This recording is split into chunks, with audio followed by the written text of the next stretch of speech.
2023년 5월 10일 LA 온누리교회 새벽 예배입니다.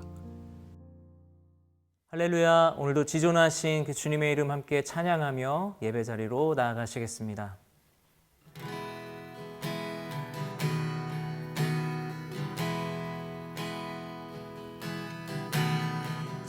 지존하신 주님 이름 앞에 모두 무릎 꿇고 다 경배해. 거룩하신 주님 보좌 앞에 엎드려 절하세. 예수는 그리스도, 예수는 그리스도,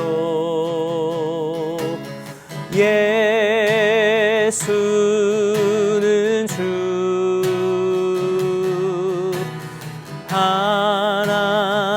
하나님의 영으로 경배 드리리. 지존하신 주님, 지존하신 주님 이름 앞에 모두 무릎 꿇고 다 경배해. 거룩하신 주님 보좌 앞에 엎드려 절하세.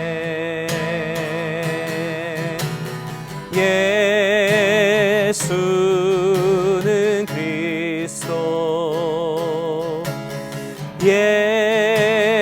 예수는 주,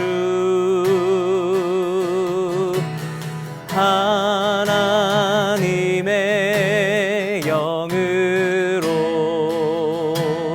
경배 드리리. 하나님의 영으로, 하나님의 영으로 경배 드리리.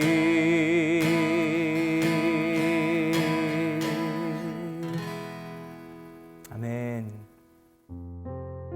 오늘 말씀은 사무엘하 16장 1절에서 14절까지입니다. 다윗이 산꼭대기에서 조금 떨어진 곳에 갔는데 그곳에서 무비보셋의 종이었던 시바가 그를 맞았습니다. 그는 낙이 2마리의 안장을 얹고 빵 200덩이와 건포도 100송이와 무화과 100개와 포도주 1부대를 싣고 왔습니다. 왕이 시바에게 물었습니다. 왜 이런 것들을 가져왔느냐? 시바가 대답했습니다. 나귀들은 왕의 가족들이 탓이라고 마련한 것이고 빵과 과일은 신하들이 먹고 포도주는 광야에서 지쳤을 때 마시라고 준비했습니다. 그러자 왕이 물었습니다. 내 주인의 손자는 어디 있느냐? 시바가 왕께 대답했습니다. 그는 지금 예루살렘에 남아 있습니다. 그는 이스라엘 사람들이 자기 할아버지의 왕국을 자신에게 되돌려줄 것으로 생각하고 있습니다. 그러자 왕이 시바에게 말했습니다. 이제 무비보셋의 재산을 모두 내가 갖도록 하여라. 시바가 말했습니다. 제가 엎드려 절하니 내 주 왕께 은혜를 입기 바랍니다. 다윗 왕이 바후림에 도착하자 사울 집안 사람 하나가 그곳에서 나아왔습니다. 그 이름은 시므이요, 게라의 아들이었는데 그는 나오면서 계속 저주를 퍼부었습니다. 그는 다윗의 좌우로 모든 군대와 호위병들이 있음에도 불구하고 다윗과 왕의 모든 신하들에게 돌을 던졌습니다. 시므이는 저주하며 이렇게 말했습니다. 떠나가거라, 이 피비린내 나는 살인자야, 이 악당아. 여호와께서 내가 사울의 집안에 흘린 피를 모두 내게 갚아주시는 것이다. 내가 그의 자리를 차지했지만 여호와께서 이 나라를 내 아들 압살롬의 손에 넘겨주셨다. 내가 피를 흘린 사람이기에 내 악 때문에 스스로 재앙을 받는 것이다. 그러자 스루야의 아들 아비새가 왕께 말했습니다. 어떻게 이 죽은 개 같은 녀석이 내 주 왕을 저주하는 것입니까? 제가 가서 그 목을 치겠습니다.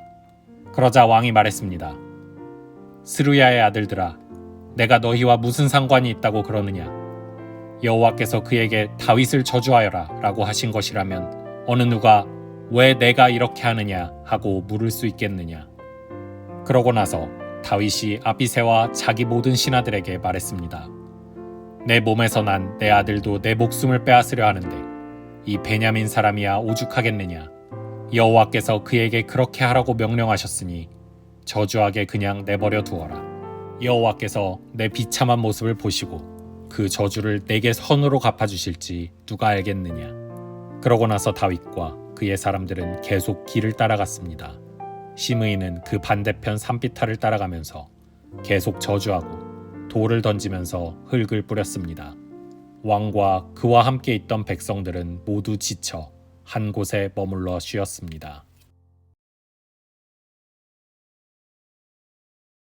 할렐루야. 5월 10일 수요일 아침입니다. 오늘도 하나님께서 우리 가운데 순종을 기쁘게 받으시는 것을 체험하며 승리하시기를 예수님 이름으로 축복합니다. 기시미 이치로 고가 후미타케라는 두 분이 쓰신 미움받을 용기란 제목의 책이 있습니다. 이 책은 오스트리아의 정신의학자인 알프레드 아들러의 심리학, 특별히 개인 심리학을 근거로서 만든 책인데요. 주로 인간관계를 다룹니다. 얼마나 책이 센세이션했던지 미움받을 용기 첫 번째 책이 나오고 두 번째 책도 잇따라 나오게 되었습니다. 그만큼 사람들이 인간관계에 대해서 중요하게 여기고 인간관계가 참으로 어렵다라는 생각을 하고 있기 때문이 아닐까 싶습니다. 많은 사람들에게 켜지는 베스트셀러가 되었지만 이 책은 치명적인 단점이 하나 있습니다. 바로 하나님이 없는 인간관계를 추구한다는 것입니다. 여러분, 다윗은 수많은 인간 군상들을 경험합니다. 자기 앞에 배신의 모습으로 섰던, 충성의 모습으로 섰던, 또 충성과 배신을 밥 말아 먹듯이 그렇게 반복하며 살았던 그런 모습을 경험하게 된 것이죠. 가장 가까운 이에게서부터 가장 큰 질투를 받았던 다윗이었기 때문에 이 인간관계는 누구보다도 더 큰 주제가 아니었을까 싶습니다. 그런데 다윗은 이런 인간관계에 대한 비결을 책으로, 이론으로 배운 것이 아니라 삶으로 배웠고 신앙을 통해 배웠다는 것입니다. 아들 압살롬의 반역으로 피난을 떠나는 그 가고 있는 이 다윗의 인생길 속에 하나님 안에서 사람과 어떻게 관계를 맺어야 될 것인가, 이것이 바로 다윗의 고난의 길 가운데 주시는 하나님의 훈련이 되는 것이죠. 오늘도 저와 여러분이 하나님 없는 바른 인간관계가 아니라 하나님 안에서 올바른 인간관계를 배울 수 있는 은혜가 있기를 예수님 이름으로 축복합니다. 먼저 1절부터 4절까지 말씀, 사기꾼에게 속아 넘어가는 다윗의 모습을 보여줍니다. 1절에서 4절 함께 읽습니다. 시작. 다윗이 산꼭대기에서 조금 떨어진 곳에 갔는데 그곳에서 무비보셋의 종이었던 시바가 그를 맞았습니다. 그는 나귀 2마리의 안장을 얹고 빵 200덩이와 건포도 100송이와 무화과 100개와 포도주 한 부대를 싣고 왔습니다. 왕이 시바에게 물었습니다. 왜 이런 것들을 가져왔느냐? 시바가 대답했습니다. 나귀들은 왕의 가족들이 타시라고 마련한 것이고 빵과 과일은 신하들이 먹고 포도주는 광야에서 지쳤을 때 마시라고 준비했습니다. 그러자 왕이 물었습니다. 내 주인의 손자는 어디 있느냐? 시바가 왕께 대답했습니다. 그는 지금 예루살렘에 남아 있습니다. 그는 이스라엘 사람들이 자기 할아버지의 왕국을 자신에게 되돌려 줄 것으로 생각하고 있습니다. 그러자 왕이 시바에게 말했습니다. 이제 무비보셋의 재산을 모두 네가 갖도록 하여라. 시바가 말했습니다. 제가 엎드려 절하니 내 주 왕께 은혜를 입기 바랍니다. 아멘. 다윗이 예루살렘에서부터 피난길에 나가게 되고 하나님의 법궤와 자신을 따르는 제사장과 자기 가장 절친한 친구 후세를 돌려보내고 난 다음에 산꼭대기 근처에 이르렀습니다. 그때 무비보셋의 시종인 시바가 다윗에게 나왔습니다. 지금까지 다윗은 떠돌이 생활을 시작하면서 도망가는 도망자의 삶을 살면서 그래도 좋은 사람을 계속 만나왔습니다. 좋은 사람들이 다가왔고 그 사람들을 이용하지 않고 그 사람들을 선용하는 모습을 보여주었죠. 자, 그런데 문제는 이 시바라는 사람이 다윗을 향해 나오고 있는 모습이 이전의 사람들과 달랐다는 것입니다. 두 마리의 나귀를 끌고 오지요. 그 위에 떡 200개와 건포도 100송이, 여름 과일 100개, 그리고 포도주 한 가죽 부대를 싣고 다윗을 맞이합니다. 이 시바라는 사람은 지금 다윗과 그를 따르는 사람들의 필요가 무엇인지를 정확하게 읽고 있는 사람입니다. 당시에 야간 도주한 이후에 배고프고 그 누구보다 피곤이 절정에 다다른 다윗의 필요를 알고 있습니다. 왕의 가족들이 주랭랑치듯 나왔기 때문에 이제 더 이상 맨발로 걸어갈 수 없는 입장에 있는 것도 알게 되었던 거죠. 다윗과 함께 했던 청년들이 배가 고파서 기진맥진해서 그들에게는 떡과 과일이 필요하고 이 피곤한 자에게는 포도주가 필요하다는 사실을 시바란 사람은 알고 있었던 것입니다. 그가 이렇게 맞이해주고 선물을 가져온 환대의 모습을 보면 정말 그는 다윗을 위하는 사람처럼 보입니다. 그러나 이후로부터 그가 하는 말 속에 보면 거짓말들이 숨겨져 있습니다. 시바는 처음으로 다윗에게 자신의 주인인 무비보셋이 다윗에게 반역을 획책한다라는 거짓말을 합니다. 여러분, 이 본문에서 우리가 시바를 처음 만나는 것이 아니라 무비보셋이 등장하기 위해서 시바가 먼저 있었던 것을 기억하실 것입니다. 사울 왕의 집에서 섬기는 자로 있던 이 시바가 요나단의 아들이었던 이 무비보셋이 5살 이후로 절름발이의 삶을 살아가는데도 불구하고 돌보지 않다가 무비보셋을 찾고 있는 이 다윗의 모습 앞에서 결국은 그가 가진 재산을 다 갖고 무비보셋의 종으로 들어갔던 일이 있지 않습니까? 어쩌면 그때부터 무비보셋의 이 무비보셋을 주인으로 섬겨야 했던 시바의 마음속에 왕명을 거절할 수가 없고 언젠가 이 관계를 뒤집어 놓고 싶은 그런 욕망이 꿈틀거렸을 것 같습니다. 그래서 그는 이번을 기회로 삼아서 자기 주인인 무비보셋이 사울왕의 혈통이 흐르고 있는 사울왕의 손자였던 그가 지금 다윗 왕의 실각을 뒤에서 비웃고 있으며 그가 사울왕을 이어서 왕이 되려고 한다, 이런 거짓말을 퍼뜨리고 있는 것입니다. 그리고 다윗에게 환대를 하면서 결국 무비보셋에게 돌아간 사울 왕의 재산을 자기의 것으로 돌이켜 놓기 위해 애쓰고 있는 모습이 나온 것이죠. 그런데 아이러니하게도 다윗은 이런 시바의 말에 속습니다. 그리고 무비보셋의 재산에 대해서 시바에게 돌려주라고 판결을 내리고 있습니다. 다윗이 너무 사람들에게 질려서 그랬던가요? 도망 나오는 길에 너무 피곤해서 그랬을까요? 사리 판단의 분별의 능력이 너무나 떨어져 있는 모습을 발견하게 됩니다. 여러분, 옛날이나 지금이나 사기꾼들은 말을 너무나 잘합니다. 또 사기꾼들은 남이 갖고 있는 약점을 너무 정확하게 파악합니다. 그리고 상대방이 갖고 있는 위기를 너무나 잘 이용해 먹습니다. 그러므로 우리가 다윗처럼 이런 사기꾼들에게, 모사꾼들에게 넘어가지 않으려면 우리 하나님 앞에서 마음의 여유를 갖고 매사의 일들을 결정할 때에 전후좌우의 사정들을 들어보고, 항상 그렇지 않습니까? 한쪽 편 이야기만 들으면 다 그 사람이 옳은 것 같은데 반대쪽 사람의 입장을 들으면 또 다 그런 것 같습니다. 결국 이쪽 저쪽을 다 들어봐야 전체 상황이 어떠한지 조금 깨달을 수 있는 것입니다. 한 사람의 의견만 들어보고 이 주관적인 판단과 결정으로 나가면 곤란하고, 여러 사람들의 의견을 같이 들어보고 가급적 객관성을 찾기 위해 노력하는 모습이 우리에게 필요합니다. 이것을 위해 지혜도 필요하고 기도도 필요하고 때로는 말씀의 근거에서 깊은 묵상도 우리에게 필요합니다. 상황이 아무리 급하다 할지라도 사기꾼이 던지는 그런 미끼가 있는 먹이를 쉽게 받아먹지 않는 그런 지혜로운 저와 여러분 될 수 있기를 바랍니다. 이 일을 위해서 더 많이 말씀을 보고 더 많이 기도하고 결정하는 그 순간에도 하나님의 지혜를 의지할 수 있는 우리 모두가 되기를 예수님 이름으로 축복합니다.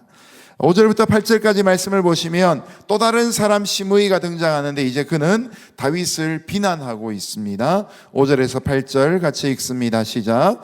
다윗 왕이 바후림에 도착하자 사울 집안 사람 하나가 그곳에서 나왔습니다. 그 이름은 시므이요 게라의 아들이었는데 그는 나오면서 계속 저주를 퍼부었습니다. 그는 다윗의 좌우로 모든 군대와 호위병들이 있음에도 불구하고 다윗과 왕의 모든 신하들에게 돌을 던졌습니다. 시므이는 저주하며 이렇게 말했습니다. 떠나가거라, 이 피비린내 나는 살인자야, 이 악당아. 여호와께서 내가 사울의 집안에 흘린 피를 모두 내게 갚아주시는 것이다. 내가 그의 자리를 차지했지만 여호와께서 이 나라를 내 아들 압살롬의 손에 넘겨주셨다. 내가 피를 흘린 사람이기 때문에 내 악 때문에 스스로 재앙을 받는 것이다. 아멘. 두 번째 등장하는 시므이라는 사람은 바후림이라는 곳에서 계속해서 다윗을 저주하고 악평합니다. 오늘날 온라인에서 이유 없이 악플나는 사람하고 똑같은 것이죠. 이 시므이는 다윗과 신하들을 향해 심지어 돌까지 던지고 있습니다. 가만히 보면 그는 사울의 집안의 같은 혈통입니다. 그의 주장은 이렇습니다. 다윗이 사울의 집에 피를 흘려서 이제 다윗의 아들 압살롬이 다윗에게 반역했다라는 새빨간 거짓말을 너무나 당연하듯이 외치고 있습니다. 여러분, 우리가 지금까지 사무엘 상하를 큐티해 오면서 다윗이 사울의 집을 어떻게 존귀하게 대했는지 알지 않습니까? 사울을 죽일 수 있는 기회가 2번이나 찾아왔지만 다윗은 그 기회를 자기를 위해 사울을 희생시키지 않습니다. 뿐만 아니라 사울의 집안 사람들에 대해서 또 사울의 장례 절차에 대해서 다윗은 진심으로 대합니다. 심지어 사울의 마지막 목숨줄을 끊어놓았던 사람에 대해서 책임을 묻는 다윗의 모습 속에서 지금 시므이가 하고 있는 말이 전혀 근거 없는 사실이라는 것을 보게 됩니다. 이 시므이가 왜 이렇게 다윗을 향하여 악평하고 저주하고 있는 것입니까? 없는 말을 왜 지어내고 있는 것입니까? 바로 시므이 안에 있는 욕심 때문이었고, 그것이 피해의식으로 지금 나타나고 있는 것이죠. 사실 시므이는 사울의 친족으로 살아남은 왕족 중에서 가장 유력한 자입니다. 왕위 계승 서열로 따지면 상당히 앞쪽에 있는 사람이었던 것이죠.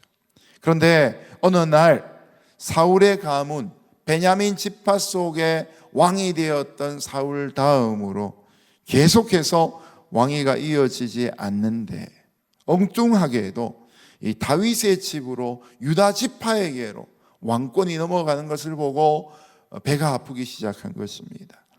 가만히 두면 사울의 직계 가족들이 다 죽고 자신에게 왕권이 넘어올 수 있는데도 불구하고 덥석 지파가 달라지는 변화 속에서 그는 가장 많은 것을 잃어버렸다는 피해의식에 사로잡히게 되었던 것이죠. 다윗만 없었다면 내가 이스라엘의 왕인데 라는 생각을 하게 된 것이죠. 그런 피해의식으로 가득 차 있던 그가 다윗이 연약해지자, 세력을 잃어버리게 되자 독설로 다윗을 저주하고 도를 거침없이 던지고 있는 광경을 보여주고 있는 것이죠. 여러분, 우리 주변에도 아무 이유 없이 우리를 욕하는 사람이 있을 수 있습니다. 우리에게 모욕을 퍼붓거나 없는 일들을 지어내어서 만드는 사람들이 있습니다. 저도 그런 일들을 당할 때마다 그런 생각을 해봅니다. 내가 권한이 많았다면, 내가 권세가 더 있는 사람이었다면, 내가 법을 더 잘한다면, 가만히 생각하다 보면 꼭 그런 상황에서는 뭐 법관이 되거나 검사가 되거나 정치가 돼야 될 것 같은 그런 생각들을 하게 됩니다. 나를 향하여 이유 없이 공격하고 덤벼드는 사람을 향해 더 큰 권위로 그 사람을 눌러주고 싶은 마음이, 쓸데없는 복수심이 일어나는 경우를 제 마음 가운데도 봅니다. 그러나 오늘의 말씀 속에 우리가 위로를 받을 수 있는 것은 무엇입니까? 하나님의 마음에 합한 사람이었던 다윗도 이처럼 근거 없는 유언비어로 공격을 받기도 했다는 것이죠. 여러분, 더 나아가 우리 예수님이 어떠셨습니까? 우리 예수님은 더 심한 모독과 더 심한 모욕과 더 큰 거짓말로 그의 명예와 그의 거룩함을 훼손당하는 일들을 많이 겪으셨다는 사실이죠. 요즘 이 시대에도 인터넷에서 특정 인물을 향하여 악플을 달거나 때로는 아무 이유 없이 지나가는 사람을 공격하는 묻지마 범죄들이 많습니다. 자기 분노를 조절하지 못한 채 분노 표출이 되어지고 앵거 컨트롤이 안 되어서 그런 폭력들이 이루어진 일들이 있는 것이죠. 다윗에게도 주님에게도 이런 사람이 있다는 사실을 보며 우리는 일견 위로를 받을 수 있는 것 같습니다. 그런 증오 범죄들이 또 무분별한 분노 폭발들이 없어져야 될 것을 위해 또한 기도해야 되겠지만, 내가 그런 일을 당할 때에도 이상하게 여기지 아니하고 오늘도 우리가 그 상처와 아픔들을 사람이 아닌 하나님에게 고백할 수 있는 귀한 믿음이 있기를 예수님 이름으로 축복합니다. 우리 9절에서 12절 같이 읽습니다. 시작. 그러자 스루야의 아들 아비새가 왕께 말했습니다. 어떻게 이 죽은 개 같은 녀석이 내 주 왕을 저주하는 것입니까? 제가 가서 그 목을 치겠습니다. 그러자 왕이 말했습니다. 스루야의 아들들아, 내가 너희와 무슨 상관이 있다고 그러느냐? 여호와께서 그에게 다윗을 저주하여라 라고 하신 것이라면 어느 누가 왜 내가 이렇게 하느냐 하고 물을 수 있겠느냐? 그러고 나서 다윗이 아비새와 자기 모든 신하들에게 말했습니다. 내 몸에서 난 내 아들도 내 목숨을 빼앗으려 하는데 이 베냐민 사람이야 오죽하겠느냐? 여호와께서 그에게 그렇게 하라고 명령하셨으니 저주하게 그냥 내버려 두어라. 여호와께서 내 비참한 모습을 보시고 그 저주를 내게 손으로 갚아주실지 누가 알겠느냐? 아멘. 다윗에게는 충성된 3명의 군대 장관이 있었습니다. 그 중에 하나가 아비새였습니다. 아비새가 다윗을 향하여서 그 분노를 참지 못하고 시므이를 죽이겠다고 합니다. 여러분, 이렇게 되면 다윗의 입장에서는 하나님이신 고난의 진정한 목적을 잃어버리게 되는 것입니다. 하나님이 원하시는 바를 이루지 못하는 뜻을 거스리는 일이 되는 것이죠. 만약에 아비새가 시므이를 죽이면 어떻게 됩니까? 사울 왕의 지파였던, 또 시므이가 속해 있던 이 베냐민 지파와 다윗의 지파인 유다 지파가 이제는 철천지 원수 관계가 되어버리는 것이죠. 그러지 않아도 실각을 한 채 피난길에 나서 있는 다윗에게 또 다른 적들이 더 많이 만들어지는 것이죠.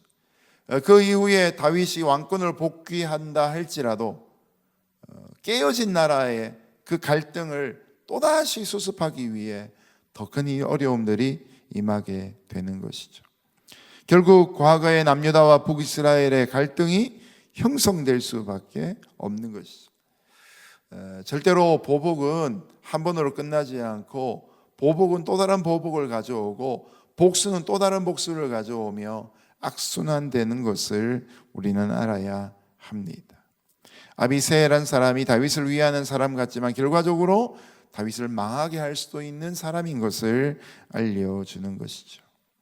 다윗은 이런 상황 속에서 아비새의 말을 들을 때 그냥 흔쾌히 허락하지 않습니다.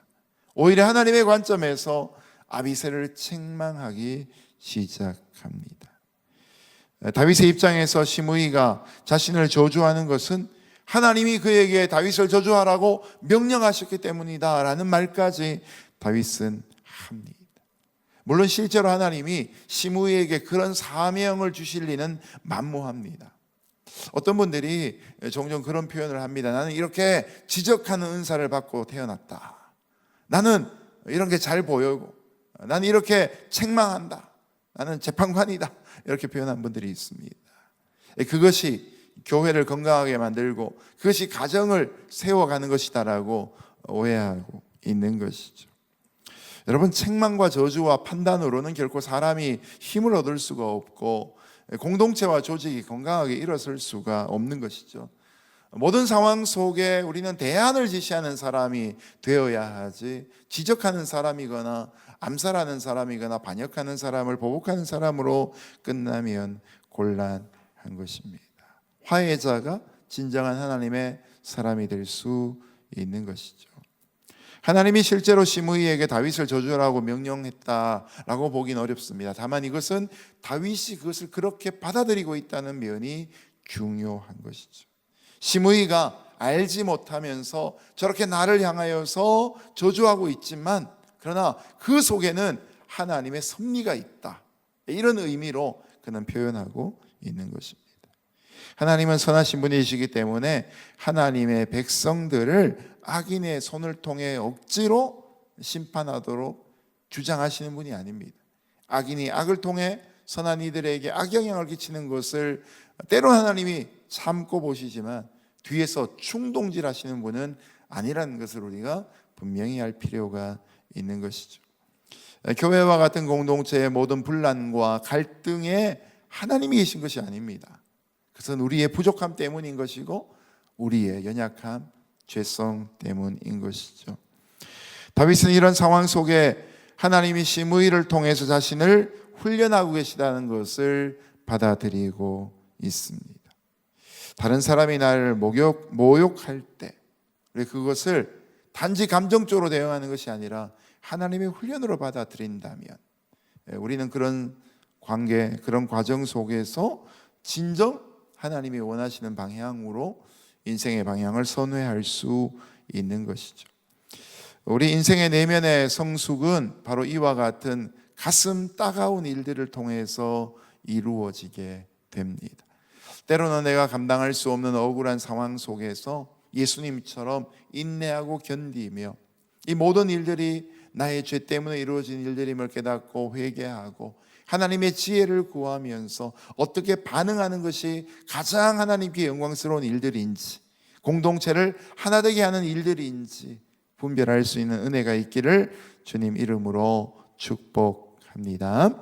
마지막 13절 14절 함께 읽습니다. 시작. 그러고 나서 다윗과 그의 사람들은 계속 길을 따라갔습니다. 시므이는 그 반대편 산비탈을 따라가면서 계속 저주하고 돌을 던지면서 흙을 뿌렸습니다. 왕과 그와 함께 있던 백성들은 모두 지쳐 한 곳에 머물러 쉬었습니다. 아멘. 다윗에게 계속해서 돌이 던져지고 흙이 뿌려지고 있습니다. 그러나 다윗은 가야 될 길을 계속해서 가고 있는 것입니다. 사단의 참소로 인해서 저와 여러분의 발목이 붙잡혀지지 않기를 예수님 이름으로 축복합니다. 근거 없는 악소문 때문에 우리가 마땅히 해야 될 일들을 멈추는 어리석음이 없기를 예수님 이름으로 축복합니다. 원래 우리가 하나님의 뜻대로 살려고 하면 하나님의 생명을 추구하고 하나님의 사명을 실천하다 보면 사단은 더욱더 우리에게 악한 영향력으로 발목을 붙잡고 일들을 회방하고자 나서게 되어 있습니다. 그때 우리 모두에게 필요한 자세가 두 가지인데요, 13절에 나오는 것처럼 다윗과 그의 사람들은 계속 길을 따라갔습니다. 가야 될 길들을 계속 가는 모습이 우리에게 필요합니다. 14절에 왕과 그와 함께 있던 백성들은 모두 지쳐 한 곳에 머물러 쉬었습니다.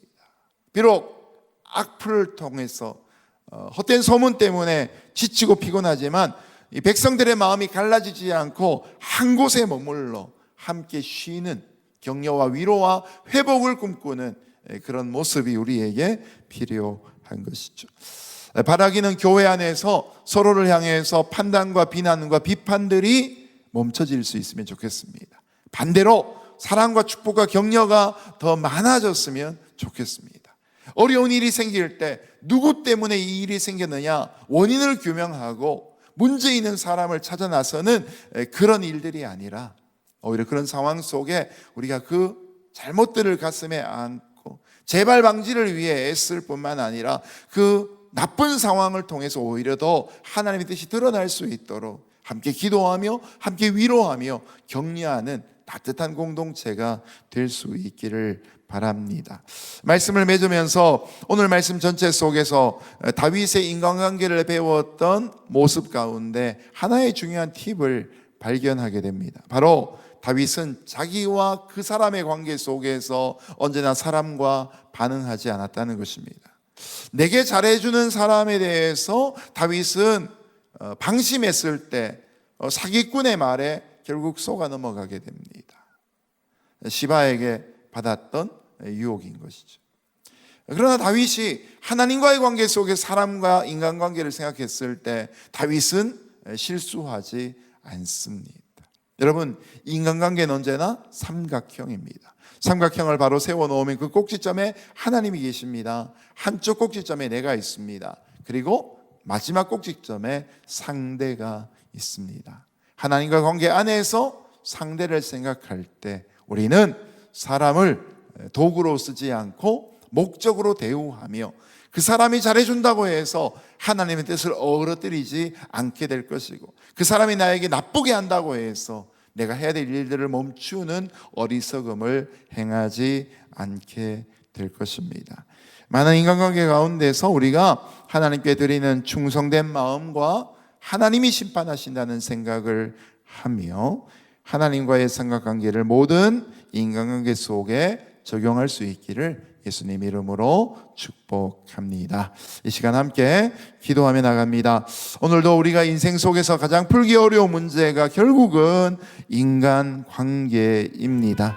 이 인간관계 가운데 지혜가 임하게 하시고 내가 대접을 받기를 원하는 만큼 남을 대접하게 하는 삶을 살게 하여 주옵소서. 때로는 나에게 잘못하는 사람이 있다 할지라도 복수하는 마음으로 살지 않게 하시고 하나님의 뜻 가운데서 나를 돌아보는 기회로 삼게 하여 주시옵소서. 함께 주신 말씀 기억하며 통성으로 같이 기도하며 나아갑니다. 하나님 아버지 감사합니다. 하나님의 은혜와 영광으로 우리를 덮으시고 우리 삶 가운데 찾아오시는 주의 역사하심 앞에 그 뜻을 묻고 그 부르심 가운데 나아가는 귀한 삶 되기를 소원합니다. 주의 평강으로 우리를 덮으시고 어려운 인간관계 속에서 주님의 질서를 따라가게 하여 주시옵소서. 나에게 잘해주는 사람에게 잘해주고 나에게 못한다고 생각하는 사람에게 원망하는 것이 아니라 하나님 앞에서 모든 인간관계의 거리와 입장과 대우들을 생각하며 내가 받는 것이 아니라 내가 주는 것을 더욱더 올릴 수 있는 귀한 모습 되기를 소원합니다.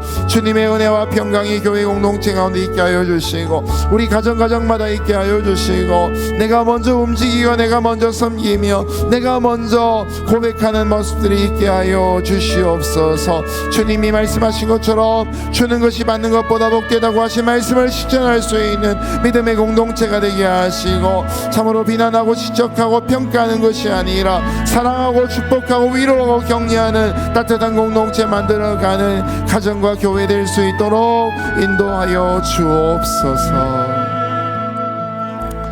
우리 이 시간 이 땅 LA를 위해서 기도할 때 이 땅 LA에 있는 수많은 대학 캠퍼스들 또한 신학교 그리고 문화를 만들어내는 산업들 위해 또한 비즈니스 위에 하나님의 성령의 충만함이 임하도록 기도하면 좋겠습니다.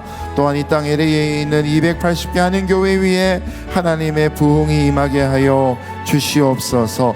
이 땅 LA가 이 미주 가운데 가장 많은 한인들이 있는 곳인데 이곳에 하나님의 역사하심이 함께하여 주옵소서. 함께 통성으로 LA를 위해서 기도하며 나아갑니다. 하나님 아버지, 이 땅 LA를 주님이 기억하시고 아버지, 미국의 두 번째로 큰 도시로 가장 많은 한인들이 살고 있는 곳으로 세우신 것을 감사합니다. 많은 이들이 있는 곳 가운데 하나님의 부흥이 임하기를 원합니다. 280개 한인 교회 위에 하나님의 역사가 함께하게 하여 주옵소서.